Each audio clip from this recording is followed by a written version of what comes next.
ओम शांति। 12 अगस्त 2024 आज के बाबा के मधुर महावाक्य हैं।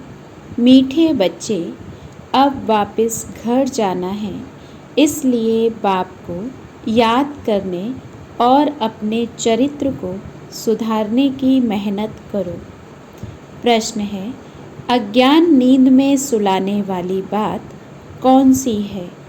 उससे नुकसान क्या हुआ है? उत्तर है, कल्प की आयु लाखों वर्ष कहना, यही अज्ञान की नींद में सुलाने वाली बात है।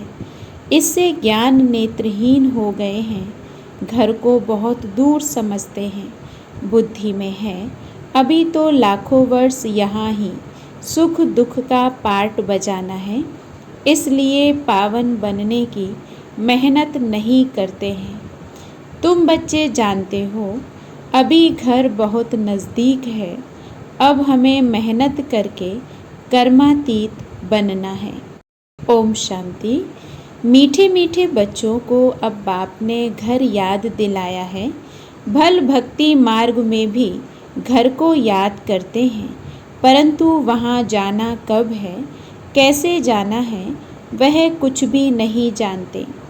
कल्प की आयु लाखों वर्ष कह देने कारण घर भी भूल गया है। समझते हैं लाखों वर्ष यहाँ ही पार्ट बजाते हैं तो घर भूल जाता है। अभी बाप याद दिलाते हैं, बच्चे घर तो बहुत नज़दीक है, अब चलेंगे अपने घर। मैं तुम बच्चों के बुलावे पर आया हूँ, चलेंगे। कितनी सहज बात है। भक्ति मार्ग में तो पता भी नहीं पड़ता कि कब मुक्ति धाम में जाएंगे। मुक्ति को ही घर कहा जाता है। लाखों वर्ष कह देने के कारण सब भूल जाते हैं। बाप को भी तो घर को भी भूल जाते हैं। लाखों वर्ष कहने से बहुत फर्क पड़ जाता है। अज्ञान नींद में जैसे सो जाते हैं, किसको भी समझ में नहीं आता। भक्ति मार्ग में घर कितना दूर बताते हैं। बाप कहते हैं वहाँ मुक्ति धाम में तो अभी जाना है। ऐसे थोड़े ही है तुम कोई लाखों वर्ष भक्ति करते हो, तुमको पता भी नहीं कि भक्ति कब से शुरू हुई है। लाखों वर्ष का हिसाब तो करने की दरकार ही नहीं। बाप को और घर को भूल जाते हैं। ये भी ड्रामा में नूंद है, परंतु नाहिक इतना दूर कर देते हैं। अब बाप कहते हैं बच्चे, घर तो बिल्कुल नज़दीक है, अब मैं आया हूँ तुमको ले चलने। घर चलना है, परंतु पवित्र तो जरूर बनना है। गंगा स्नान आदि तो तुम करते आए हो, परंतु पवित्र बने नहीं हो। अगर पवित्र बनते तो घर चले जाते, परंतु घर का भी पता नहीं तो पवित्रता का भी पता नहीं। आधा कल्प से भक्ति की है तो भक्ति को छोड़ते ही नहीं।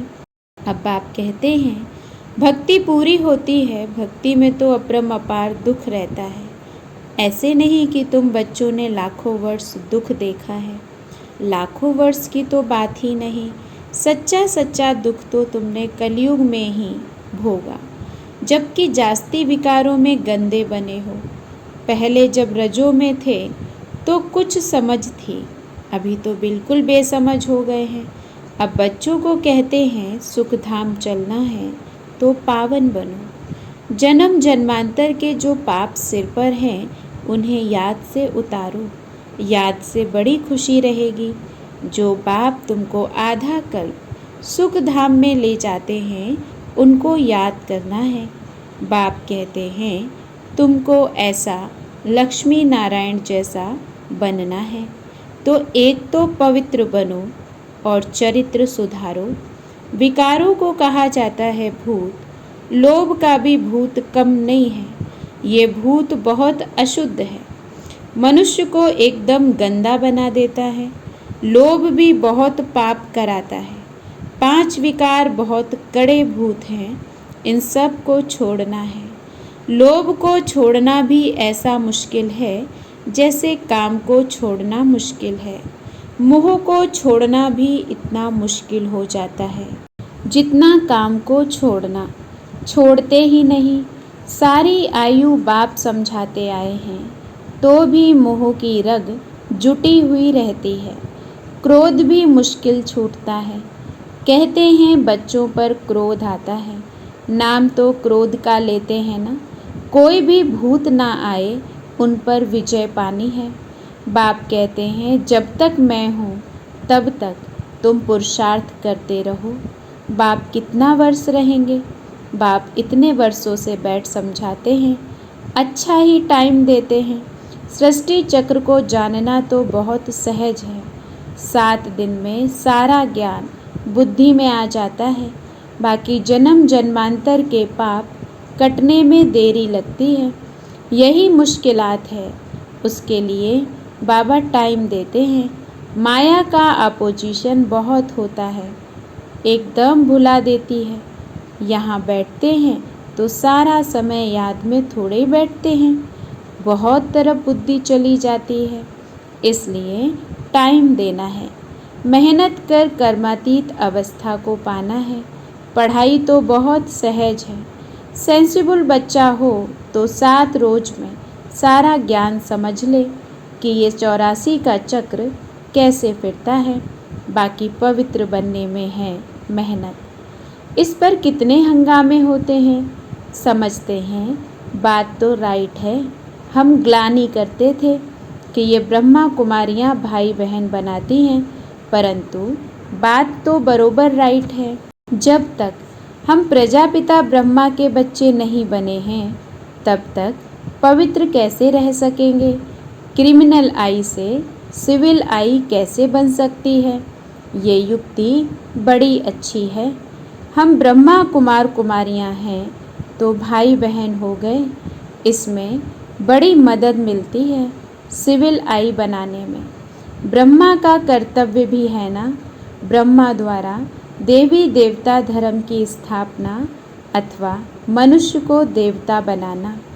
बाप आते ही हैं पुरुषोत्तम संगम युग पर, तो समझाने की कितनी मेहनत करनी पड़ती है।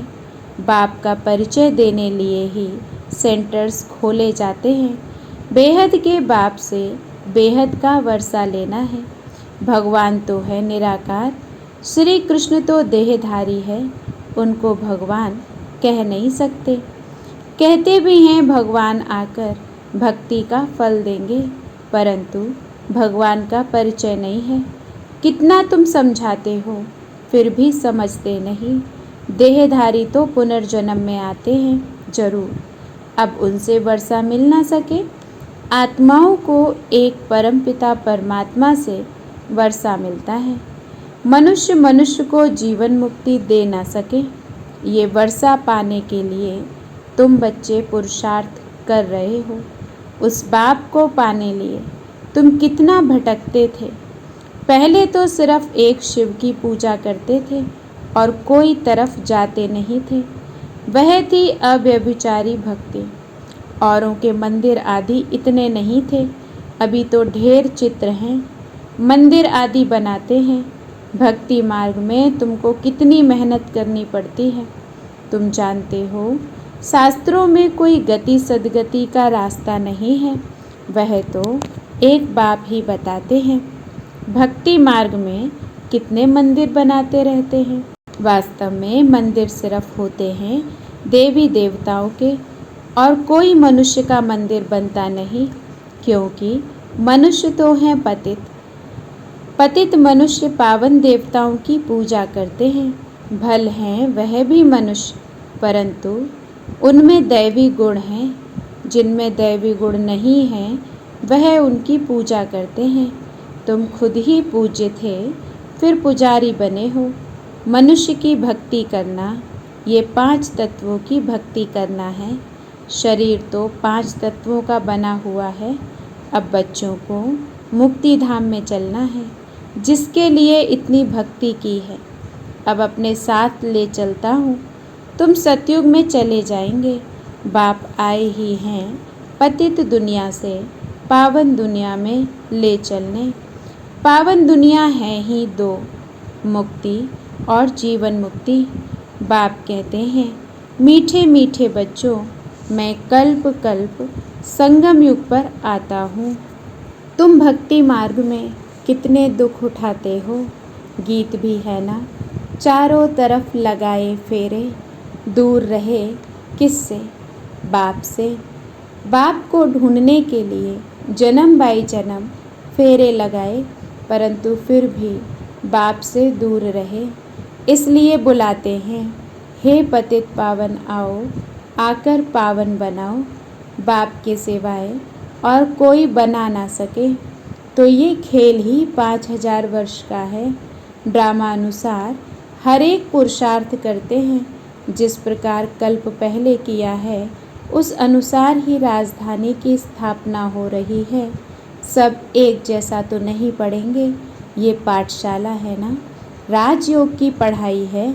जो देवी देवता धर्म के होंगे वह निकल आएंगे। मूल वतन में भी जो संख्या है वह एक्यूरेट होगी, कम जास्ती नहीं। नाटक में एक्टर्स का अंदाज बिल्कुल पूरा है, परंतु समझ नहीं सकते। जितने भी हैं उतने एक्यूरेट हैं, फिर भी वह आकर पार्ट बजाएंगे। फिर तुम आते हो नई दुनिया में, बाकी सब वहाँ चले जाएंगे। अभी कोई गिनती करे तो कर सकते हैं। अभी बाप तुमको बहुत गुह्य गुह्य पॉइंट्स बताते हैं। शुरू की और अभी की समझाने में कितना फ़र्क है। पढ़ाई में टाइम लगता है, फट से कोई ICS नहीं बन जाएंगे।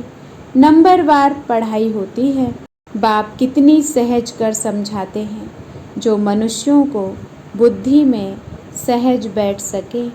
दिन प्रतिदिन नई नई पॉइंट्स समझाते रहते हैं। अब बाप कहते हैं, मुझ पतित पावन बाप को बुलाया है। मैं आया हूँ तो तुम पावन बनो ना। अपने को आत्मा समझ मामेकम याद करो, तो तुम सतो प्रधान बन जाएंगे। फिर यहाँ आना पड़ेगा पार्ट बजाने। बाप कहते हैं, आत्मा पतित बनी है, इसलिए पतित पावन बाप को याद करते हैं। पावन बनाने के लिए कितना वंडर है। इतनी छोटी सी आत्मा कितना पार्ट बजाती है। इसको कुदरत कहा जाता है। उनको देखा नहीं जाता है। कोई कहते हैं हम परमात्मा का साक्षात्कार करें। बाप कहते हैं, इतनी छोटी बिंदी का तुम साक्षात्कार क्या करेंगे।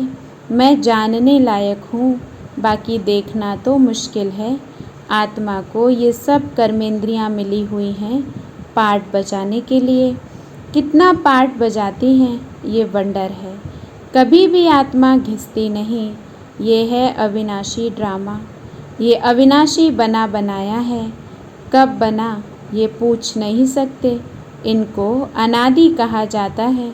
मनुष्यों से पूछो रावण को कब से जलाते आए हैं, शास्त्र कब से पढ़ते आए हो, तो कह देते हैं अनादि है, पता नहीं है। मुझे हुए हैं ना। बाप बैठ समझाते हैं हूबहू जैसे बच्चों को पढ़ाते हैं। तुम जानते हो हम बिल्कुल बेसमझ थे, फिर बेहद की समझ आ गई है। वह होती है हद की पढ़ाई, ये है बेहद की पढ़ाई। आधा कल्प है दिन, आधा कल्प है रात। 21 जन्म तुम रिंचक भी दुख नहीं पा सकते। कहते हैं ना, सल तुम्हारा बाल भी बांका ना हो, कोई दुख ना दे सके। नाम ही है सुख धाम। यहाँ तो सुख है नहीं, मूल बात है पवित्रता की। कैरेक्टर्स अच्छे चाहिए ना। बच्चों को हर बात क्लियर समझाई जाती है। नुकसान और फ़ायदा होता है ना। अभी तो बाप कहते हैं फ़ायदे की बात ही छूटी। अभी तो नुकसान ही नुकसान होने का है।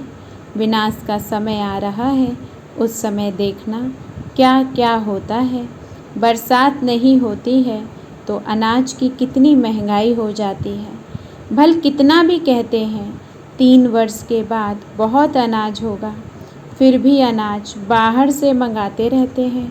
ऐसा समय आएगा जो एक दाना भी मिल नहीं सकेगा।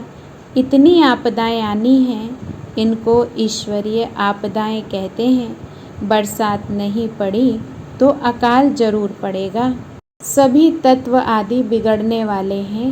बहुत जगह तो बरसात नुकसान कर देती है। तुम बच्चे जानते हो, बाप आदि सनातन देवी देवता धर्म की स्थापना कर रहे हैं। तुम्हारी एम ऑब्जेक्ट है ये। फिर से तुमको नर से नारायण बनाते हैं। ये बेहद का पाठ बेहद का बाप ही पढ़ाते हैं। जो जैसा पढ़ेगा ऐसा पद पाएगा।